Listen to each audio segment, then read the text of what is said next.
too few books were about my people. Where are our stories? Where's our representation? Would you give us the pleasure of reading an excerpt? Yo, Sharonda, girl, you be pregnant again? If I is, Ray Ray is gonna be a real father this time around. Thank you. Let's start with the book that this is based on. It is a 2001 novel by Percival Everett called Erasure. Yeah. Where are you at in your life when you read this book, and what about it convinces you to go on what I imagine was a long, hard-fought journey to bring this to the big screen? I just read this. I was reading this book review for a different book called Interior Chinatown one day, and it said that Interior Chinatown had a satire reminiscent of Percival Everett's Erasure. And I'd never heard of Erasure, and I went and read the synopsis. It sounded interesting, so I bought it. And then I had this experience that is really wonderful, which is that I felt like somebody had written a novel specifically for me. I don't know if anybody's ever felt that, but it felt like somebody had sat down to write Cord Jefferson a book. And you know, I have two older brothers. We have a weird sibling trio dynamic the way that they do in the story here, right? And sometimes we're closer, sometimes we're farther apart. We have a very overbearing father figure who looms large in our life, and I'm sure will after he's gone.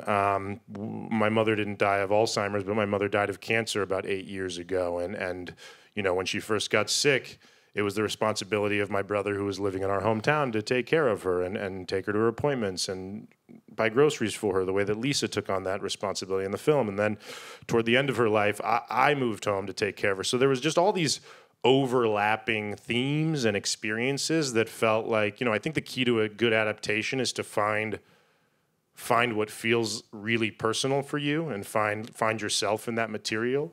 As soon as I was done with the book, I called my manager and said, I think I found the thing that I want to direct. I think that I found the first movie that I want to write and the first thing that I ever want to direct.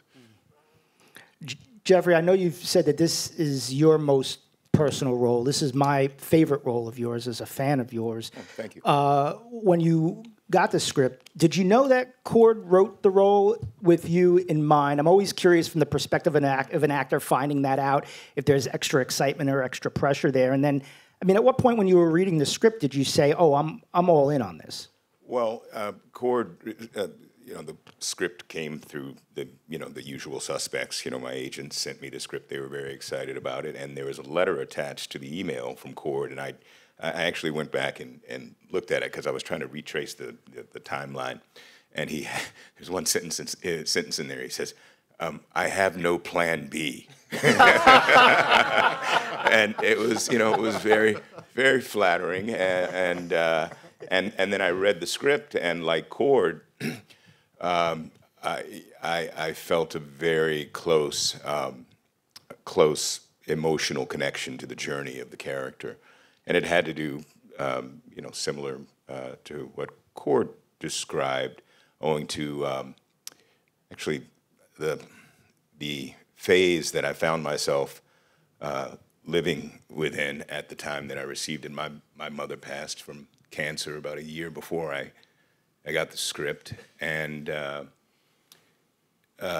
it left a void that a year did not fill and will never be filled. But and as well, I was raised by two women. I was raised by my mother and my aunt, who was the eldest sister. She's now 94, and I was, you know, caretaker to my mother at the end of her life, and then my aunt came up from D.C. to live with me, and you know, there's that strange process that we experience, and it's strange, but it's also wonderful, in which, you know, the art that we are drawn to, or that is drawn to us, overlaps the reality of our lives. Sterling, you know, one thing I love about you as an actor is whether it's a comedic role or a dramatic role or a role like Cliff that is complex and layered and multidimensional, you always give every ounce of yourself to a role, and it's what I've always respected about you, man. And if I see Sterling K. Brown in a TV show or a movie, I don't, even if I don't know what it is, I'm watching it because of you. Thank you, bro. And I'm curious, like, in terms of finding Cliff, was there a line, was there a scene, was there something that Cord said to you where it just clicked, and you knew who this guy was, and you knew how to play him? No. I think, but the opposite is sort of like there was an intense amount of fear.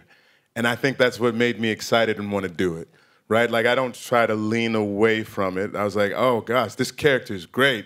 I don't know if I can do it or whatnot, so maybe I should go ahead and say yes. It's a little bit sadistic or whatnot, but it served me decently thus far. The writing was so good. And I will say this, I have several members of my family who are LGBTQ who I felt were not able to live their full truth, right? And an aunt in particular who never came out directly to her mother and father. Mother and father probably knew, but she never was able to say exactly. She would always introduce paramours as my friend, and that was okay with her mom. In our family in St. Louis, Missouri, everything was okay as long as you didn't, quote unquote, put it in their face. You know what I mean? And so there's a real kinship that I have to those folks in my family because they still live in St. Louis, Missouri, which is not New York and it's not LA. And so while there may be a greater level of acceptance in 2023, I would say it's far from full acceptance. And I think probably the thing that really sold it for me was the last conversation that we have when I'm talking about, like, I wish I had come out to my dad and just to be fully known, because I think you can only have a real shot at happiness until you are fully known. And what you see is Cliff in the midst of sort of like, how do I allow myself to live my full truth? Somewhat recklessly, but always on purpose, because for the past 20 years, he's had to just sort of be a shell of himself, right? And so now you see he is busting out of the seams, coloring outside of the lines until he's able to find a new equilibrium. So I would say that last scene was the thing that really clicked for me. Erika, I feel like a lot of these characters in this film are kind of coming into their own. And what I love about Coraline is, I think in any other film, there's a meet cute, fall in love, somebody's running after someone in an airport at the end of the movie, you know, and it's super cliched. But Coraline, the relationship is so layered and complex and different, that realness that I was talking about is there. And, you know, maybe they're not falling in love with each other. Maybe they're falling in like with each other. You know, these are relationships, older relationships, reaching middle-age relationships. We don't see these on screen. You know, just talk about how this role came to you. And you know, what did you see in this character that was personal for you? Coraline there's a very strong melody. Jeffrey Wright brings it naturally, but also the character Monk. His name is Monk, and she's playing just under those notes. And it's a delicate balance. I don't have to do much except for get out of my own way and just be confident, you know. And I say that having been 40 years in the business, that it's often hard to remain confident and know that sometime the barest hints of what you're going to do will actually speak the loudest. That he's already done the work on the page. He's cast a great cast who on their own would be great, but then as an ensemble, everybody's just trying to figure out, I think, the right balance. But that's what we've been doing for years, is learning how to play those notes inside a very complex composition and still remaining strong so they can hear what you're trying to give. So that's what I did. It was a very easy gig in that way, but I think that it used muscles that I don't get often asked to use. And so therefore, it's more difficult for me. And so I was glad to be a part of the family that he built and the possibility of what Monk wanted, because Monk is looking for something that she offers maybe a possibility to, but he is confused right now. And so you're right, they may be falling in like, but they're trying it out. And I think in a mature relationship, you try things out. Leslie, Agnes is the matriarch of this family. Every one of these children, there's a little bit of them in her. She's also suffering from Alzheimer's, which I think makes her instantly relatable to a lot of people, including myself. My mother doesn't have Alzheimer's, but she does have dementia. And right now, you know, my siblings were all coming together and figuring out, you know, extracting ourselves from our busy lives and then figuring out what kind of family we are when the heart and soul of our family is in decline, you know. And so I very much relate to what's happening in this film. And I'm curious about, you know, what did you see in Agnes that maybe made you excited because it was personal, but maybe it wasn't something that you'd ever played before? in your career?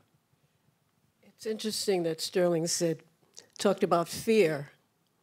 And I think, beside having an incredible script and words that people really say, I thought about what it would be like if that were me, because part of our job is to memorize our lines, you know, and every now and then you walk into a room and you go, why did I come in here again? What was I? Oh yeah, I came in here to get the pencil. And so when that happens to me, I go, is this the beginning of something here? I'm a verbal person. I love to talk. And is this the beginning of something? And so it was fascinating for me to play this character, because what goes on in your head, because sometimes she's lucid and then sometimes she isn't, and that's kind of scary. And so I wanted to play this role because we hear about Alzheimer's now more than we ever did when I was growing up. You just got old. But people are living longer, and you know, there's a whole lot going on. So I wanted to explore this character.